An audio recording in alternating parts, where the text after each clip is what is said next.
বিশ্বনবী যাই বললেন অক্ষরে অক্ষরে মিলে যায়। কিয়ামতের আগে হারাজ বেড়ে যাবে। সাহাবারা বললেন ওমাল হারাজ ইয়া রাসূলুল্লাহ, হে নবী হারাজ কি? বিশ্বনবী বললেন হাদা হুয়াল হারাজ, হাদা হুয়াল হারাজ। কি বুঝলেন?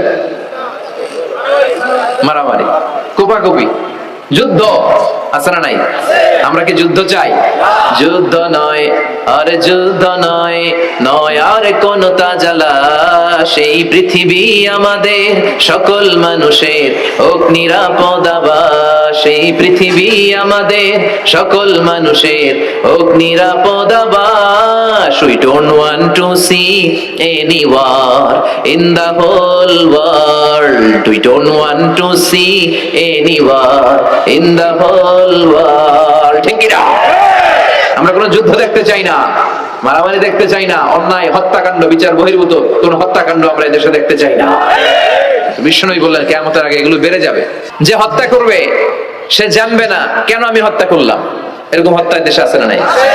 উপরের নির্দেশ, উপরের টেলিফোন, শুট করো, পোশাকি বাহিনী পিস্তল আছে, শুট করে দিল, কিন্তু কেন সে মারলো ওই সৈনিক জানে না। এরকম আছে না নাই? আবার যে নিহত হইলো সেও জেনে মরতে পারলো না যে আমি কেন বললাম।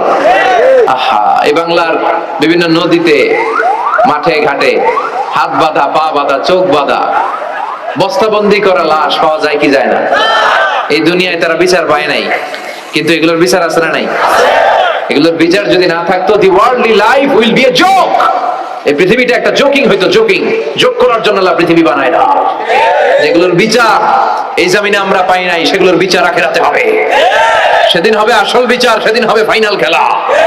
সেদিন হবে কি খেলা? বিশ্বাস হয়? অপেক্ষা আছে না নাই? সবগুলোর বিচার হবে ইনশাআল্লাহ। পড়েন আপনার জমি মেরে খাইছে, দুনিয়ায় বিচার পান নাই, আহকামুল হাকিমিনের বিচার আছে না নাই? আপনাকে অন্যায় ভাবে আঘাত করেছে, দুনিয়ার বুকে বিচার পান নাই, আখিরাতে বিচার আছে না নাই? বিশ্বনবী বললেন এই মারামারিটা বেড়ে যাবে কিয়ামতের আগ দিয়ে। এখন দেখেন খালি মারামারি, কোপাকুপি। কিয়ামতের আগ দিয়ে আমানতের খেয়ানত হবে। এটা আমাদের সমাজে আছে না নাই? বিশ্বনবী বললেন কিয়ামতের আগ দিয়ে আমানতের খেয়ানত হতে থাকবে। ইদা দুইয়াতিল আমানাতু ফান্তাযিরিস সাআ। সাহাবারা প্রশ্ন ছুড়ে দিলেন, ইয়া রাসূলুল্লাহ মাতা সাআ, কখন কিয়ামত হবে? বিশ্বনবী বললেন ইদা দুইয়াতিল আমানা, যখন আমানতের খেয়ানত হবে তখন কিয়ামত হবে। সাহাবীরা আবার প্রশ্ন ছুড়লেন কাইফা ইদাআতুহা ইয়া রাসূলুল্লাহ, হে নবী আমানতের খেয়ানত কেমন করে হবে? বিশ্বনবী বললেন ইদা উসিদাল আমরু ইলা গায়রি আহলিহি ফান্তাযিরিস সাআ। যে লোকটা যেই চেয়ারে বসার যোগ্য নয় তাকে যখন ওই চেয়ারে বসিয়ে দেওয়া হবে তখনই কিয়ামত হয়ে যাবে। ধরেন একজনের আপনারা প্রধান বক্তা হিসেবে দাওয়াত দিলেন, জানে না কোরআন, জানে না হাদিস, জানে না বক্তৃতা। এটা কিয়ামতের আলামত না? এটা আমানতের খেয়ানত না? এই দেশে শিশু বক্তা আছে না নাই? কথা কন। আহা, এদিকে আর কি মানুষ হয়েছে? শিশু বক্তা হইলে 3 গুণ হবে। বিল্ডিং টিল্ডিং ভাঙ্গা, প্যান্ডেল ম্যান্ডেল খুললা, অবস্থা সারা। এত মানুষ ও যে কি বলে ও নিজেও জানে না, কি যে জানে না ওইটাই জানে না। সবকিছুর একটা বয়স আছে। তোমাকে পড়াশোনা করতে হবে, তোমাকে ডিগ্রি অর্জন করতে হবে, তোমাকে জানতে হবে, তোমাকে বিশ্লেষণ করার, অ্যানালাইসিস করার ক্ষমতা রাখতে হবে। ছোট বাচ্চা যদি মুরব্বির মতো কথা বলে আমরা এটার বেয়াদব বলি। পাশে খতিব সাহেব হুজুর, এখানে হাফেজ সাহেব হুজুর, এখানে ইমাম সাহেব হুজুর, এখানে কামিল মাদ্রাসার প্রিন্সিপাল, এখানে জগৎ বিখ্যাত মুহাদ্দিস, আর সে বেয়াদবের মতো পায়ের উপর পা তুলে আঙ্গুল দাঁড়িয়ে দাঁড়িয়ে কথা বলে। এটা কিয়ামতের আলামত। এগুলো বন্ধ করেন, এগুলোর সাথে ইসলামের সম্পর্ক না। যারা কোরআনের কথা জানে, যারা আলেম, তাদেরকে দাওয়াত করেন, জ্ঞান গর্ভ আলোচনা করবে, আপনার জীবনকে উজালা করে দিবে কে? আল্লাহ। কিন্তু লোক জড়ো করার জন্য এগুলো করে। আহা, তাফসীর মাহফিলের ভিতরে এই শখ, খালি লোক দেখানো মানসিকতা। কে আসলে বেশি লোক হবে এরা দাওয়াত করো। এটা কিয়ামতের আলামত না? সুবহানাল্লাহ করে। আর এটা কিয়ামতের আলামত। তো এগুলো লৌকিকতা যেন না হয়। এটা তো দিনের দাওয়াতের একটা সেক্টর, একটা প্ল্যাটফর্ম। এখানে ভুইগড়ের যিনি সবচেয়ে বড় খতিব সাহেব হুজুর, উনি আসলেই চলবে। বড় আলেম উনি আসলেই চলবে। পাবনা জেলার বড় আলেম পাবনায় কথা বলবে, আর অন্যান্য জেলার যদি সুযোগ হয়। কিন্তু এমন ভাবে এটারে আমরা একটা আক্রমণাত্মক জায়গায় নিয়েছি। একটা ডেটের জন্য মানুষ সিআইপি ভিআইপি দিয়ে ট্রাই করে, এটা ঠিক না। এই টেন্ডেন্সি থেকে আমরা যেন বেরিয়ে আসি। আমরা, আমাদের দরকার ইখলাস। কি দরকার? ইসলাম কি বলে, কি শিখাতে চায়, কি বুঝাতে চায়, ওইটা বোঝার চেষ্টা করেন, ওইভাবে মানার চেষ্টা করেন। কে কি বললো দেখার দরকার নাই, এত লোক জড়ো হওয়ার দরকার নাই। আজকে যদি চ্যানেল একটাও না থাকতো, 10 জন বসে যদি আমার কথা শুনতো, কোনো সমস্যা আছে? কথা বলেন। এজন্য হেদায়েতটা সবচেয়ে বেশি জরুরি, ইখলাসটা জরুরি। আল্লাহর প্রতি ভয়, আস্থা, ভালোবাসা, এটা বেশি জরুরি। আল্লাহ তুমি ইখলাস দিয়ে আমাদের হৃদয়টাকে পূর্ণ করো। তাহলে এই যে লোক যে চেয়ারে বসার যোগ্য না, ওই লোক যদি ওই চেয়ারে বসে কিয়ামতের আলামত আছে না নাই? চেয়ারম্যান হওয়ার যোগ্যতা যদি না থাকে, যদি চেয়ারম্যান হয়ে যায়, হ্যাঁ, সাইয়্যিদুল কওমি খাদিমুহুম, নেতা হবে তারা যারা মানুষকে খেদমত করবেন। খেদমত করার জন্য 1.5 কোটি টাকা খরচ করে চেয়ারম্যান ইলেকশন করে, 5 কোটি টাকা। এগুলো কেন? এই ট্রেডিশন দেশে আসলো কেন? উনি টাকা খরচ করবে কেন? ওনার চা খাওয়ানো আর সিগারেট খাওয়ানো লাগবে কেন? উনি তো আমাদের খাদেম হওয়ার জন্য আসছে। উনি জনপ্রতিনিধি হয়ে দাঁড়াবে, যাকে আপনারা পছন্দ করবেন ভোট দিবেন না। হাজার হাজার কোটি টাকা, শোডাউন সব আছে না নাই? কিয়ামতের আলামত। মসজিদের সভাপতির সাথে মসজিদের কোনো সম্পর্ক নাই, আছে না নাই? সব সভাপতিকে আমি এক পাল্লায় মেপে দিচ্ছি না, বেশিরভাগের এই অবস্থা। ভালো দু একজন আছে, আমি জেনারেলাইজ করছি না। সভাপতি তো হবেন তিনি যার সাথে মসজিদের দরদ বেশি, মায়া বেশি, মসজিদে যায় বেশি, ঠিক না? এখন বছরে ওনারা একবার খুঁজে পাওয়া যায় না উনি সভাপতি, উনি সেক্রেটারি, উনি ক্যাশিয়ার, আছে না নাই? তার মানে উনি এখানে বসার যোগ্য ছিল না, ওনারে বসানো হয়েছে। যেই লোক যেই চেয়ারে বসার যোগ্য না, তারা যখন ওই চেয়ারে বসিয়ে দেওয়া হবে, বিশ্বনবী বললেন তখনই কিয়ামত হয়ে যাবে। কিয়ামতের আলামত আমানতের খেয়ানত, এটা অনেক বড় বিষয়। আমার সম্পদ আছে, এই সম্পদটা আল্লাহর দেয়া আমার কাছে আমানত। আমার শক্তি আছে, এই শক্তি আমানত। যুবক যারা আছো, তোমাদের যৌবনটা আল্লাহর দেয়া তোমাদের কাছে সবচেয়ে বড় নেয়ামত এবং আমানত। তোমরা এখন চাইলে অনেক কিছু করতে পারো। তোমাদের একটা সদিচ্ছা তোমাদের এলাকাটারে জান্নাতি বানিয়ে দিতে পারে।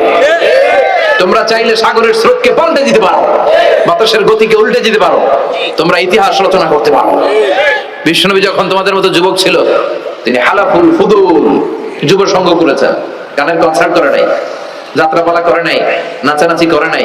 উনি হাতে হাত রেখে বলছেন মক্কার বুকে কোনো টেন্ডারবাজি থাকবে না, মক্কার জমিনে কোনো চাঁদাবাজি থাকবে না, ধর্ষণ থাকবে না, মক্কার জমিনে কোনো দুর্নীতি চলবে না। এখন একটার পর একটা আমানত আমরা খেয়ানত করে চলি। আমার সম্পদ আমার আমানত, আমার ছেলে মেয়ে আমার আমানত। আমার ছেলে কার সাথে মিশে, ও ডিশের কোন চ্যানেল দেখে, ওই ইউটিউবে কোন সাইট ব্রাউজ করে, এটার ব্যাপারে কিয়ামতের দিন আমার জিজ্ঞেস করবে কে? কারণ এটা আমার। যিনি চেয়ারম্যান, পুরো ইউনিয়ন পরিষদ তার কাঁধে আমার। যিনি এমপি, ওনার এলাকায় কি ঘটে না ঘটে এটা খোঁজ খবর নেওয়া তার আমানত। মেম্বার অফ দ্য পার্লামেন্ট যিনি আছেন এই এলাকা, তার এলাকায় যদি ইয়াবার আড্ডা বসে, গাঞ্জার আসর বসে, এটার দায়ভার তিনি এড়াতে পারেন না। তার এলাকায় ধর্ষণ হলে এটার দায়ভার তিনি এড়াতে পারেন না। এটা তো আমানত। যিনি মন্ত্রী, পুরো মন্ত্রণালয় এটা তার কাঁধে আমার। যিনি মাননীয় প্রধানমন্ত্রী, আমার 56,000 বর্গ মাইলের প্রতিটা ইঞ্চি মাটি তার হাতে আমার। এটা অনেক বড় বিষয়। আর মুমিনের বৈশিষ্ট্য হচ্ছে ওয়াল্লাযীনাহুম লিআমানাতিহিম ওয়া আহদিহিম রাউন। যারা বিশ্বাসী তারা কথা দিয়ে কথা রাখে আর আমানতের খেয়ানত করে না। এজন্য আমানত পূর্ণ করতে রাজি আছেন? যেখানেই আমানত নষ্ট হবে সেখানেই কিয়ামতের ভয় আছে না নাই? দেখেন বিশ্বনবী কত চমৎকার করে দার্শনিকের মতো বলে গেলেন, যাই বলে গেলেন তার পুরোটাই সমাজের সাথে মিলে যায়। কিয়ামতের আগে বড় বড় টাওয়ার বানানোর প্রতিযোগিতা শুরু হয়ে যাবে। আরব বিশ্বে দেখবেন বুর্জ আল খলিফা, জমজম টাওয়ার, এই টাওয়ার ওই টাওয়ার, একটার পর একটা টাওয়ার। বিশ্বনবী বললেন কাবার পাশে যে পাহাড়গুলো আছে, কাবার পাশের টাওয়ারের উচ্চতা যদি পাহাড়ের চেয়ে উঁচু হয়ে যায়, ফাআলাম ফাইন্নাল আমরা কদ আদাল্লাক, জেনে রাখো কিয়ামত বেশি দূরে নাই, কিয়ামতের ছায়া তোমার উপরে ছায়া দিচ্ছে। এখন মক্কা শহরের পাহাড়ের চেয়ে হাইট বেশি এরকম বিল্ডিং আছে না নাই? কাবা ঘরের পাশেই তো একটা আছে জমজম টাওয়ার, 120 তলা উঁচু। দি মক্কা রয়্যাল ক্লক টাওয়ার 120 তলা, বিশাল বড় ঘড়ি লাগানো। এগুলো সব কিয়ামতের আলামত। ওর 2টা গাড়ি আছে, আমার লাগবে 4টা গাড়ি। ও তাহাজ্জুদ পড়ে, আমারও যে পড়তে হবে ওই টেনশন নাই। ওর মেয়ে হেজাব পরে, আমার মেয়েটারও হেজাব পড়াবো ওই চিন্তা নাই। ওর ছেলে নামাজে যায়, আমার গাঞ্জা খট্টারও নামাজি বানাবো এই টেনশন করে না। খালি সম্পদ কেমনে বাড়াবে? দুনিয়াবি চিন্তা। এই পৃথিবীটা একটা ধোঁকা, এই পৃথিবীটা একটা ধোঁকা। একটু থামেন, sit down and think about death. মৃত্যু সম্পর্কে ভাবেন। The most certain thing in our life is death. আমাদের জীবনের সবচেয়ে সুনির্দিষ্ট নিশ্চিত বিষয়টা হচ্ছে মরণ। মরা লাগবেই, চলে যেতে হবে, ঠিক কিনা? কিন্তু এই দুনিয়ার মায়াজালে আটকে পড়ে আমরা আখিরাতকে, মৃত্যুকে বেমালুম ভুলতে বসেছি। বিশ্বনবী বললেন কিয়ামতের আগে মানুষের টেন্ডেন্সি হবে, মানুষ বড় বড় ইয়াতাতাওয়ালুনা ফিল বুনিয়ান, people will start to compete constructing high rises building in the cities. সমাজে বড় বড় টাওয়ার বানানো শুরু করে দেবে। এটা আছে না নাই? এরপর বিশ্বনবী বললেন যুহুরুন নিসা আল কাসিয়াত আল আরিয়াত আল মাইলাত আল মুমিলাত, কিয়ামতের আগে পোশাক পরিহিতা নেকেড উলঙ্গ নারীদের সংখ্যা বেড়ে যাবে। ভয়ঙ্কর। বিশ্বনবী বললেন কাসিয়াত আল আরিয়াত আল মাইলাত আল মুমিলাত, পোশাক পরিহিতা উলঙ্গিনী, মানে বোরকাও পড়বে, বোরকাওয়ালি তিনি বোরকা পড়েন কিন্তু টাইট ফিটিং বোরকা। তো এতে আপনি আমার মায়েরা, আমার বোনেরা, আমি আপনাদেরকে সবসময় সম্মান দিয়ে কথা বলার চেষ্টা করি, একটু বুঝেন। এই যে আপনি টাইট ফিটিং এর বোরকাটা পরলেন, এতে লাভটা হলো কি?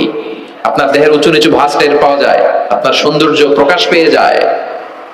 হেজাব আল্লাহ এমনি এমনি দেয় নাই, যার সম্মান বেশি ওটার প্যাকেট বেশি।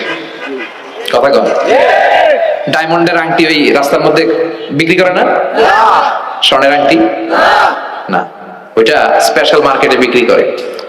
কোন মার্কেটের সামনে পুলিশ রাইফেল নিয়ে দাঁড়ায় থাকে না, কিন্তু স্বর্ণ মার্কেটের সামনে রাইফেল আছে না নাই?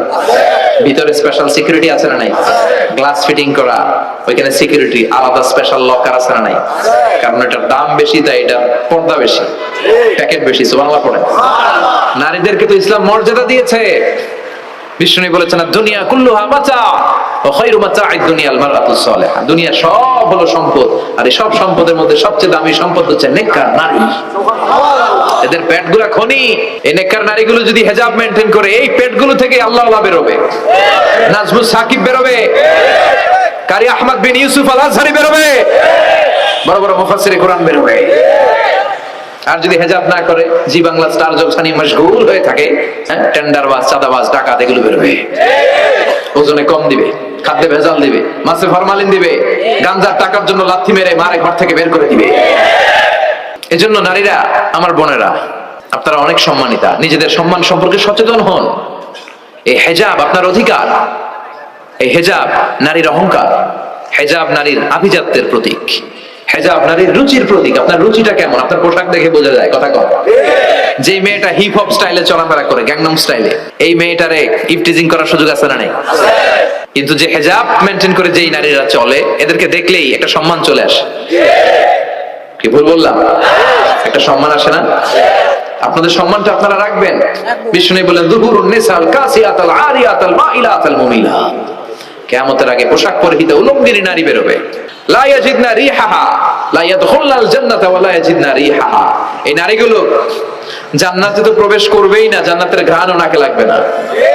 ওয়া ইন্না রিহাহা তুজাদু মিন মাসিরাতি 500 সানা। আর জান্নাতের ঘ্রাণ 500 বছর দূরের রাস্তা থেকে টের পাওয়া যায়।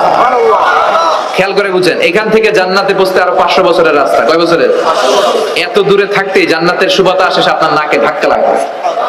সুবহানাল্লাহ পড়বেন না? এই নারীগুলো জান্নাতে যাবে না, জান্নাতের ঘ্রাণও পাবে না। এজন্য বাবা যারা এসেছেন, সচেতন হন। আপনার মেয়ে চাইলেই যে কোনো ড্রেস আপনি তাকে কিনে দিতে পারেন না। মায়েরা যারা আমার কথা শুনছেন, আপনার মেয়ে আবদার করবে, সে তো ছোট, সে কি বুঝে? কিন্তু দেখবেন অনেক বিয়ের অনুষ্ঠানে আমি দেখেছি, মায়ের বয়স হচ্ছে 60, মায়ের হাত মোজা, পা মোজা, বোরকা লাগাইছে 2টা। পাশে ষোড়শী, অষ্টাদশী, তন্নি, সুন্দরী, সুস্নিগ্ধা এক মেয়ে, বয়স মাত্র 18। ওর বুকে অন্য নাই, ওটা গলায় শোভা পাচ্ছে। 60 বছরের বুড়া মহিলার দিকে কেউ তাকাবে? ওনার তো ডেট এক্সপায়ার্ড। Date expired. ওনার সৌন্দর্য যা ছিল সব শেষ। তার দিকে তাকাবে না। তার উঠতি বয়সের তরুণ মেয়েটার দিকে অনেকে তাকাবে, কারণ এটা জেনেটিক্যাল একটা ইস্যু। একটা পুরুষ একটা নারীর দিকে জেনেটিক্যালি আকৃষ্ট হবে, এটাই স্বাভাবিক, ঠিক কি না? এজন্য আপনার হাত মোজা, পা মোজা আপনার দরকার ছিল না। আপনি পাতলা কাপড় পরলেও সমস্যা নাই। কথা কয়? হাত মোজা, পা মোজা দরকার ছিল আপনার যুবতী মেয়েটার হাতে, যুবতী মেয়েটার পায়ে। এজন্য আপনারা আপনাদের সম্মানকে বুঝবেন। যারা নারী স্বাধীনতার কথা বলে, নারী আন্দোলনের কথা বলে, এরা নারীদেরকে ঠকায়। এরা নারীদেরকে বিজ্ঞাপনের বিলবোর্ডে নগ্ন করে উপস্থাপন করে। রাস্তা দিয়ে হাঁটি, চোখ খুলতে পারি না। আমার মায়েরা, এরা আমার দেশের মেয়ে, এরাই 56,000 বর্গমাইলের মেয়ে। এই মেয়েগুলোকে উলঙ্গ ভাবে হাফ নেকেড করে এই সিনেমা হলগুলোর পোস্টার গুলো যে দেওয়া হয়েছে, এতে সম্মান বেড়েছে না কমেছে? ওদিকে চোখ তুলে তাকানো যায়? এজন্য নারী স্বাধীনতার কথা যারা বলে, এদের কথায় ফাঁদে পা দিবেন না। এরা আপনাদের সম্মান বাড়াতে চায় না, এরা আপনাদেরকে বিলবোর্ডে উঠাতে চায়, আপনাদেরকে উলঙ্গ করে রূপালী পর্দায় উঠাতে চায়, টিভির পর্দায় আপনাদেরকে নেকেড করে উপস্থাপন করতে চায়। এদের ঘরেই নারীরা বেশি নির্যাতিত হয়, এদের কাজের মেয়েরাই বেশি নির্যাতিতা। আর সুযোগ পেলে এরা ধর্ষণে সেঞ্চুরি করতে দেরি করে না। নারীদেরকে সম্মান দিয়েছে ইসলাম। আমার বোনেরা, আমাদের সম্মান যেন আমরা রাখতে পারি। আল্লাহ তুমি বোঝার তৌফিক দান করুন। এরপরে বিশ্বনবী বললেন ইতাআতুজ যাওজা ওয়া উকুকুল উম। কিয়ামতের আগে বিয়ে করার পরে ছেলেগুলো মাকে ভুলে গিয়ে স্ত্রীর পেছনে পেছনে দৌড়াবে, স্ত্রীর আনুগত্য করবে। এরকম নমুনা আছে না নাই? মাকে ভুলে যাওয়া যাবে না। মায়ের দোয়া বড় দোয়া। মায়ের দোয়া সবার আগে কবুল। বুলেট মারলে বুলেট মিস হয়, মায়ের দোয়া মিস হয়? খবরদার। স্ত্রী চলে গেলে নতুন স্ত্রী পাওয়া যায়, মা মরে গেলে মা পাওয়া যায়? তাই বলে আমি বলছি না আপনার স্ত্রীকে ডিভোর্স দেন না, বুঝান, মাকেও বুঝান, স্ত্রীকেও বুঝান, বুঝানোর চেষ্টা করেন। সমাজের এখন সবচেয়ে বড় সমস্যাটা হচ্ছে শাশুড়িরা চায় আমি ডমিনেট করব, আমার এতদিনের গড়া সংসার। বউ এসে কয় না আমি আইছি মাগার আমি সব খাই হলাম, আছে না নাই? এই যে সবাই ডমিনেট করতে চায়, এটা সমস্যা। সমাধানটা কি? সমাধানটা হচ্ছে আমাদের শাশুড়ি যারা আছে সমাজের, তাদের উচিত বৌমাটারে নিজের মেয়ের মতো মনে করা। নিজের মেয়ের যে এখানে বিয়ে দিছে ওইখানে কিন্তু খুব খোঁজ নেয়, মা তোর কি অবস্থা, তোর কষ্ট হইলো কিনা, ইত্যাদি ইত্যাদি। কিন্তু ছেলের বউ কেরা যারা আনছে এরা দিয়ে ইচ্ছে মতো কাজ করা, এরকম টাকা আছে না নাই? ডাবল স্ট্যান্ডার্ড, এটা ঠিক না। আর বৌমা যারা আছেন, ঘরের বৌমা, এরা শাশুড়িকে একটু মায়ের মতো মনে করেন না, কারণ একদিন আপনিও শাশুড়ি হতে চলেছে, একদিন আপনিও শাশুড়ি হবেন। রং ধরা যৌবন জং ধরে শেষ, আপনারও ছেলে হবে, এই ছেলের বিয়ে করাতে হবে, এই ছেলের বউ এসে আপনার ঘরে তাই করবে আপনি আপনার শাশুড়ির সাথে যা যা করেছেন। এই ছোট্ট হিসাবটা বুঝতে চায় না। শাশুড়ির উচিত বৌমাকে নিজের নিজের মেয়ের মতো করে আদর করা, যত্ন করা, আর বৌমাদের উচিত শাশুড়িকে মায়ের মতো সেবা করা। এই মিউচুয়াল আন্ডারস্ট্যান্ডিংটা থাকলে কোনো ঘরে আর ঝগড়া হবে? মাকে ভুলে গিয়ে স্ত্রীর পেছনে পেছনে দৌড়াবে, খবরদার, খবরদার।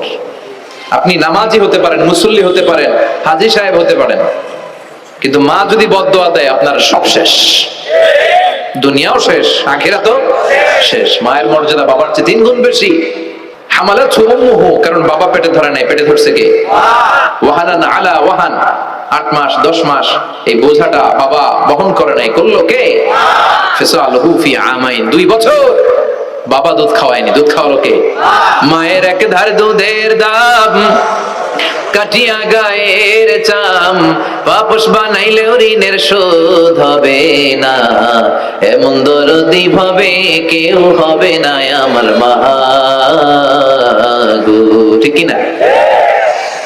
লাউ কাতা'তা জিলদাক, আপনার গায়ের চামড়া কেটেও যদি মায়ের পায়ের জুতা বানিয়ে দেন, কি বানিয়ে দেন? কি দিয়ে? গায়ের চামড়া দিয়ে। এই যে 2 বছর যে দুধ খাইলাম, এই দুধের 1 ঢোক দুধের সুদটাও আদায় হবে না। জন্য খবরদার, মাকে যেন আমরা ভুলে না যাই। মা দোয়া করতে দেরি, ওই দোয়া কবুল হতে। আমরা ছোটবেলায় যে কত কষ্ট দিয়েছি, সবচেয়ে বেশি কষ্ট যখন দিয়েছি মাকে, ওই স্মৃতিগুলো আমাদের মনে পড়ে না। আপনার বয়স যখন 1 বছর, আপনি স্মৃতি হাতরে এত দূর যেতে পারবেন? 1 বছর বয়সে কি কি কষ্ট দিয়েছিলেন মনে আছে? মানুষের বয়স যখন 2, 3, 4 হয়, 4-5 বছর বয়সে, তখন তার কথাগুলো খেয়াল থাকে। কিন্তু সবচেয়ে কষ্ট কিন্তু মাকে বাবাকে আমরা দিয়েছিলাম যখন আমাদের বয়স 1-2 বছর ছিল। আর মায়ের পেটের ভেতরে যখন ছিলাম তখনও কষ্ট দিয়েছি কি দেই নাই? এক একটা লাথি যখন মেরেছে আমার মা বেহুশ হয়ে যেত। আমাকে আপনাকে জন্ম দিতে যে আপনাদের মা কতটা কষ্ট করেছেন খেয়াল করে শুনে। চিকিৎসা বিজ্ঞানীরা বলে একজন সুস্থ মানুষ 45 ইউনিট পেইন, মানে ব্যথা, একসাথে সহ্য করতে পারে। ব্যথার তীব্রতা, সিভিয়ারনেস যদি এর চেয়ে বেড়ে যায়, হয়তো লোকটা বেহুশ হয়ে যাবে, না হয় মরে যাবে। কিন্তু আমার আর আপনার মা আমাকে আর আপনাকে জন্ম দিতে যে ওই ডেলিভারি যখন দিয়েছিল, 57+ ইউনিটেরও বেশি ব্যথা তিনি সহ্য করেছিলেন। যেটা কোনো অ্যাক্সিডেন্টে আমাদের দেহে প্রত্যেকের 206টা হাড্ডি, কোন সড়ক দুর্ঘটনায় আপনার দেহের 20টা হাড্ডি একসাথে টাস টাস করে ভেঙে গেলে যত ব্যথা, তার চেয়েও বেশি ব্যথা। জন্য খবরদার, খবরদার, মাকে যেন আমরা ভুলে না যাই। মায়ের দোয়া যেন নেই। কখনো যদি মায়ের সাথে বেয়াদবি করে থাকি, আমরা যেন মাফ চেয়ে নিই। আমরা সবাই মায়ের দোয়া নিব। মায়ের দোয়া ছাড়া কেউ জীবনে সফল হতে পারে? মা যার চলে গেছে তারা জানে মা না থাকার কি জ্বালা। হ্যাঁ, মায়ের কথা মনে পড়ে না? যখন রাত্রি নিঝুম, এই চোখে ঘুম, একলা শূন্য ঘরে, তোমায় মনে পড়ে মাগো, তোমায় মনে পড়ে, জানি তোমার দোয়া পেলে উঠব সকল বাধা ঠেলে, তোমার দোয়া সকল কাজে ঝরছে মাথায় পড়ে, তোমায় মনে পড়ে মাগো, তোমায় মনে পড়ে, যখন রাত রাত্রি নিঝুম এই চোখে ঘুম একলা শূন্য ঘরে তোমায় মনে পড়ে মাগো তোমায় মনে পড়ে ঠিক কি না আমরা যারা মা হারা বাবা হারা আল্লাহর কাছে আমরা কামনা করি আল্লাহ আমাদের বাবা মাকে তাদের কবরগুলোরে তুমি জান্নাতের টুকরা বানিয়ে দাও বিষ্ণু বললেন যুখরুফাতুল মাসাজিদ ওয়াত্তাবাহি বিহা কিয়ামতের আগে মসজিদ নিয়ে অহংকার শুরু হয়ে যাবে ওই মসজিদ টাইলসের মসজিদে আমরা এসি লাগাবো ওইটাতে 3 তলা করছে আমরা 5 তলা করব ডিজাইন করব এগুলা কিন্তু আমরাও যে নামাজ পড়বো এই চিন্তা নাই কথা কও মসজিদের সৌন্দর্য হচ্ছে মুসল্লি দিয়ে কি দিয়ে কিন্তু আমাদের মসজিদগুলো মুসল্লি শূন্য ফজরের সালাতে বেহাল দশা কথা বলেন জোহরের সালাতে বেহাল দশা আসরের বেহাল দশা মাগরিবে একটু বাড়ায় আসে আবার বেহাল দশা কথা বলেন এজন্য মসজিদে গিয়ে সালাত পড়তে হবে মসজিদ নিয়ে বাড়াবাড়ি করা যাবে না দলাদলি করা যাবে না মসজিদকে আমরা এত ডিজাইন করি এটাও নিষেধ মসজিদের সামনের দেয়ালে ঘড়ি টড়ি লাইটিং ফাইটিং এগুলো যত কম দেয়া যায় তাহলে দৃষ্টিটা ওইদিকে যাবে না লাইট টাইট সবকিছু পেছনে হবে যার ঘড়ি দেখা দরকার পেছন থেকে দেখে নেবে সামনের জায়গাটা হবে ফ্রেশ কিন্তু এরকম মসজিদ বাংলাদেশে খুঁজেই পাওয়া যায় না কথা বলেন বিশ্বনবীর মসজিদ ছিল বুখারীর বর্ণনা ওয়া কানা সাকফুল মসজিদে জারিদুন নাখাল বিশ্বনবীর মসজিদে নববীর ছাদ ছিল খেজুর পাতা দিয়ে তৈরি ডালা দিয়ে তৈরি ছাদ আর মসজিদে নববীর ফ্লোর ছিল বালুর ফ্লোর বৃষ্টি হলে কাদামাটি হয়ে যেত বিশ্বনবীর সাহাবীরা বর্ণনা করেন রাআইতু রাসূলুল্লাহি সাল্লাল্লাহু আলাইহি ওয়াসাল্লাম ইয়াসজুদু ফিল মাই ওয়াত তিন কাদামাটির উপরে বিশ্বনবী সিজদা দিচ্ছেন নামাজ পড়ছেন সুবহানাল্লাহ সালাম ফিরিয়ে বিশ্বনবী যখন সাহাবীদের দিকে মুখ ফিরিয়ে বসে তাসবিহ পড়তেন সাহাবারা বর্ণনা করেন রাআইতু আসারা তিনি ফি জাবহাতি বিশ্বনবীর কপাল মোবারকে আমরা কাদার মাটি দেখতে পেয়েছি সুবহানাল্লাহ আর আমাদের মসজিদে খালি টাইলস কই তোরা ঢাকায় টাইলস আমরা উজবেকিস্তান থেকে টাইলস নিয়ে আসো আছে না নাই আছে এজন্য মসজিদ দিয়ে যেন আমরা দলাদলি না করি মসজিদটার জন্য হেদায়েতের মার্কাজ বানাই রাজি আছেন তো বাচ্চাদেরকে মসজিদে যেতে দিবেন আমি সব জায়গায় বলি অনেক মুরব্বীরা আছে বাচ্চাদেরকে মসজিদে ঢুকতে দিতে চায় না আছে না নাই বাচ্চা ঢুকাইলে রেগে যায় রেগে যান কেন ওর বয়সে তো আপনি মসজিদের দিকে আসার খান নাই মসজিদের দিকে উল্টায় পরে আসারও তো খান নাই ও আসতে যাচ্ছে আসতে দেন বাচ্চারা মসজিদে আওয়াজ করবে এতে কোনো সমস্যা নাই বাচ্চারাই তো আওয়াজ করবে আপনি করবেন বাচ্চারা লাফালাফি করলে ভালো লাগে 80 বছরের বুড়া মানুষ লাফ দিলে ভালো লাগবে কথা কন বিশ্রী দেখা যাবে বাচ্চারা এরকম লাফালাফি করবে তুরস্কের বিভিন্ন মসজিদের দেয়ালে ফেস্টুনে ব্যানারে লেখা থাকে নামাজ চলা অবস্থায় জামাত চলা অবস্থায় যদি পিছনে বাচ্চাদের আওয়াজ চিল্লাফাল্লা শুনতে পাওয়া না যায় তাহলে ভবিষ্যৎ প্রজন্ম নিয়ে তোমাদের চিন্তায় থাকা উচিত পিছনে বাচ্চাদের আওয়াজ নাই তার মানে আমার নাতিপুতি আমার ছেলেমেয়েরা তো নামাজি হচ্ছে না আর তারাবি নামাজ পড়তেছে পিছনে চিল্লায় ফাটায় ফেলাইতেছে তার মানে ইনশাআল্লাহ ভবিষ্যতে নাতিপুতিরা সবগুলা মুসল্লি হবে কথা বলেন বুঝায় দিবেন যে বাবারা দুষ্টামি করিস না কিছুক্ষণ থামবে আবার শুরু করবে এটাই বাচ্চাদের সৌন্দর্য এটা বাচ্চারা করলেই মানায় বাচ্চাদেরকে যেন আমরা মসজিদে নিয়ে যাই রাজি আছেন তো আল্লাহ বুঝার তৌফিক দান করো বিশ্বনবী বললেন ইয়াতাকারাবুজ জামান তাতাকারাবুল আসওয়াব কিয়ামতের আগে ইয়াতাকারাবুজ জামান সময়ের বরকত কমে যাবে এক বছর মনে হবে এক মাস এক মাস মনে হবে এক সপ্তাহ এক সপ্তাহকে মনে হবে একদিন মনে হয় যে অল্প কয়েক মাসের ব্যবধানে এই বছরটা ঘুরে যেন আবার চলে আসে এরকম মনে হয় না বরকত উঠে নিচ্ছে কে কথা বলেন এরপর খাবারের স্বাদ উঠায় নিচ্ছে কে আগে খাবারের যে স্বাদ ছিল এখন এটা আছে আগে ইলিশ মাছ রান্না করলে যে ঘ্রাণ হতো এখন এই ঘ্রাণ পাওয়া যায় আগে শোল মাছের ঝোল রান্না করলে যে স্বাদ হতো আগে চিংড়ি মাছ রান্না করলে যে স্বাদ লাগতো এখন এই স্বাদ পাওয়া যায় সব তুলে নিল কে দেখেন বিশ্বনবী যা যা বললেন তার প্রমাণ সমাজে আসছে না নাই শুনতেছেন না কষ্ট হচ্ছে আরো দু একটা আলামত শুনবেন শেষ করে দেই শুনবেন আর কয়েক মিনিট বিশ্বনবী বললেন তাসলিমুল খাসা কিয়ামতের আগে লোকজন শুধু পরিচিতদেরকে সালাম দিবে অপরিচিতদেরকে সালাম দিতে চাইবে না এরকম আছে না নাই এই মুরব্বি চাচারে চিনি চাচা আসসালামু আলাইকুম চিনি আসসালামু আলাইকুম ওদিকে চিনি আসসালামু আলাইকুম কিন্তু অন্য একটা এলাকায় গেছি ওখানে কাউরে চিনি না সালামও দেয় না বাসে উঠছেন কাউরে চিনেন না সালাম দেন না এরকম আছে না নাই তো সালাম কি যাদেরকে চিনেন এদের জন্য কথা কন আলা মান আরাফতা ওয়া মান লাম তারিফ যাকে চিনো সালাম দাও যাকে চিনো না তাকেও দাও আল বাদিউ বিস সালাম বিশ্বনবী বলেন আগে আগে দাও আল বাদিউ বিস সালাম বারিউ মিনাল কিবর আগে আগে যে সালাম দেয় তার হৃদয় থেকে অহংকার মুক্ত করে দেয় কে আল্লাহ অহংকার মুক্ত হওয়ার দরকার আছে না নাই যার হৃদয়ে যারা পরিমাণ অহংকার থাকবে সে জান্নাতে প্রবেশ করতে পারবে কথা বলেন এজন্য আমরা আগে আগে সালাম দেব ছোটরা বড়দেরকে দিব বড়রা ছোটদেরকে দিব হাজবেন্ড ওয়াইফকে দিব ওয়াইফ হাজবেন্ডকে দিব রাজি আছেন তো? আজকে যারা স্বামী যারা আসছেন বাড়িতে যেই ভাবির আগে সালাম দিবেন, রাজি আছেন? কথা কয় না, আওয়াজ ছোট হয়ে গেছে, পারা যাবে? আপনি আগে সালাম দিবেন, এটা দেখে আপনার স্ত্রী লজ্জা পেয়ে আপনার আগে দিবে, এগুলো দেখে বাচ্চারা সালাম শিখে ফেলবে। সুবহানাল্লাহ কইবেন না? আমরা কি চাই না আমাদের ফ্যামিলিগুলো এরকম সুন্দর হোক? আমরা কি চাই না আমাদের ফ্যামিলিগুলো জান্নাতি হোক? এরপরে বিশ্বনবী বললেন, খুতাবুকুম তাবিলা সালাওয়াতুকুম কাসীরা, কিয়ামতের আগে খুতবাগুলো লম্বা হবে আর সালাতগুলো খাটো হয়ে যাবে। এই যে বক্তব্য লম্বা, নামাজ হয়ে যায় খাটো, আছে না নাই? হুজুর ওয়াজ করেন, ওয়াজ টেস্ট লাগে, নামাজ টেস্ট লাগে না, আছে না নাই? এশার নামাজে পড়ে না, ফজর নামাজে পড়ে না, রাত 2টা পর্যন্ত ওয়াজ শুনে, আছে না নাই? এরকম করা যাবে না, নামাজ কামাই করা যাবে না। সবার আগে হবে নামাজের হিসাব। নামাজের হিসাব ঠিক তো আপনার পুরো আমলনামা ঠিক। নামাজে ভেজাল তো সব জায়গায় ভেজাল। প্রথম হিসাব নেওয়া হবে সালাতের, খবরদার। এরপরে বিশ্বনবী বললেন, লা ইউকাসসামুল মিরাস আলা ওয়াজহিন সাহিহ। বিশ্বনবীর হাদিস থেকে এরকম বর্ণনা পাওয়া যায়, এর মাফহুম হচ্ছে লা ইউকাসসামুল মিরাস আলা ওয়াজহিন সাহিহ, সহিহ পদ্ধতিতে মিরাজ বণ্টিত হবে না। লিযাকারি মিসলু হাযযিল উনসায়াইন, সব বাবাদেরকে আল্লাহ বললেন উত্তরাধিকারের বন্টন নীতি তুমি মেনে ছেলে মেয়েদের মধ্যে বন্টন করে দিবা। ছেলের দিবা যদ্দূর, মেয়ের দিবা অর্ধেক। কার আইন? কথা বলেন, আইনটা কার? ছেলেরে যদি 2 লাখ দেন, মেয়েরে চিল্লায় বলেন, ছেলে 2 লাখ পেলে মেয়ে কয় লাখ? ছেলে 4টা বাড়ি পেলে মেয়ে কয়টা বাড়ি? অনেক বাবা আছে মেয়েরা কয়, মা তোর বাইরে সব দিয়ে দিলাম, তোর লেগে দোয়া করে দিলাম। মেয়ের লেগে কি করে দেয়? আর বাইরে সব দিয়ে দেয়। এগুলো টাকা, এগুলো কি? ছেলে যেটা প্রাপ্য দিয়ে দেন, মেয়ে যেটা প্রাপ্য দিয়ে দেন, তারপরে হাত তুলে দোয়াও করে দেন। কথা বলেন। অনেক মা আছে ছেলেরে বেশি খাওয়ায়, মেয়েরে কম খাওয়ায়, আছে না নাই? ছেলের পাতে মুরগির রান, মাইয়ার পাতে মুরগির ঠ্যাং, আছে না নাই? দেখবেন ওই মা বাবার হয়তো অনেক সময় শেষ কালটা ছেলের বাড়িতে কাটে না, কাটে মেয়ের বাড়িতে, আছে না নাই? কারণ প্রকৃতির একটা মায়ের, আছে না নাই? শেষ মাইরটা আল্লাহ দিবে। শেষ মাইরটা কার? আল্লাহ ছাড় দেয়, ছেড়ে দেয় না। আল্লাহ কি দেয়? কি দেয় না? আল্লাহর সব মনে থাকে। আল্লাহ শেষ খেলাটা খেলে দিবে। চিল্লায় বলেন ঠিক কিনা? বাবা মা যারা আছেন সাবধান, উল্টাপাল্টা করেন না। এগুলো নিয়ে কত বিচার যে আমাদের কাছে আসে, কত মাসালা যে আসে। কেন করেন এগুলো?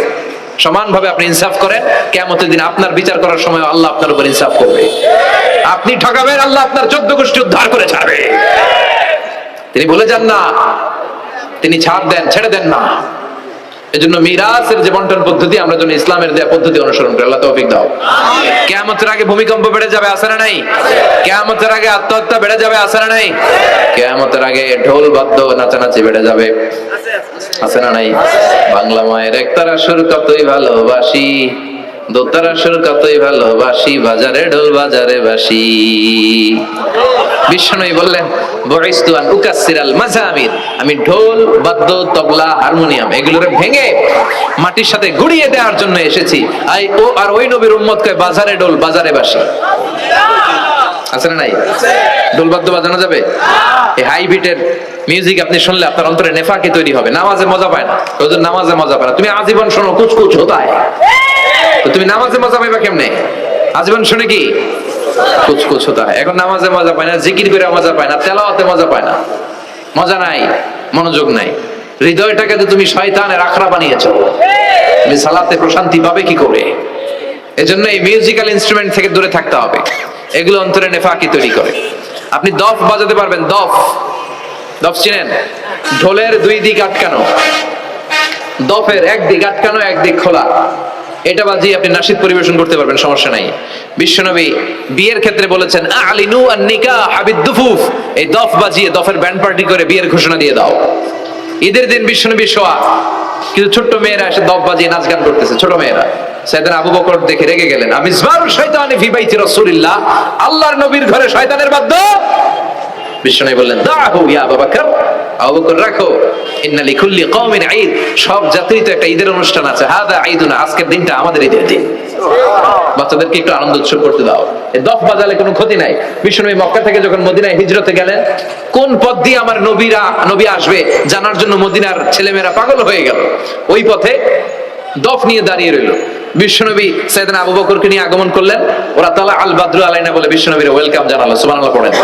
তালা আল বাদরু আলাইনা মিন সানিয়াতিল ওয়াদা ওয়াজাবা শুকরু আলাইনা মাদা লিল্লাহি দা আইয়ুহাল মাবউসু ফিনা জিতা মিন আমরিল মুতাব جئت شرفت المدينة مرحبا يا خير دا طلع البدر علينا من ثنيات الوداع وجب الشكر علينا ما دعا لله دا পড়েন আল্লাহু আকবার। আমরা যেন এই সুস্থ সংস্কৃতির প্রচার প্রসার করতে পারি। ইসলাম বিনোদনের নিষেধ করে নাই, কিন্তু বিনোদন শুড বি হালাল বিনোদন, ঠিক কিনা? আপনি অসুস্থ সংস্কৃতির চর্চা করলে ওইটা আল্লাহ অ্যাকসেপ্ট করবে না। সংস্কৃতিটা হতে হবে সুস্থ সংস্কৃতি। আল্লাহ তুমি তৌফিক দাও। বিষ্ণু যা যা বললেন, বুইঘরের ভাইয়েরা, তার প্রতিটি আমাদের আশেপাশে চোখের সামনে পেছনে আছে না নাই? এটা ফিতনার যুগ। কিসের যুগ? এই যুগে আমানতের খেয়ানত হবে, এই যুগে নারীরা বেপরদা হয়ে চলাফেরা করবে, এই যুগে নিজের ঈমান বাঁচানো কঠিন হয়ে যাবে। এই কঠিন বিপদের সময় আমাদেরকে বাঁচাতে পারে দুইটা জিনিস। কয়টা জিনিস? চিল্লায় বলেন কয়টা? দুইটা জিনিস শুধু আমাদেরকে বাঁচাতে পারে। এক হচ্ছে আল্লাহর কোরআন, দুই হচ্ছে বিশ্বনবীর সুন্নাহ, ঠিক কিনা?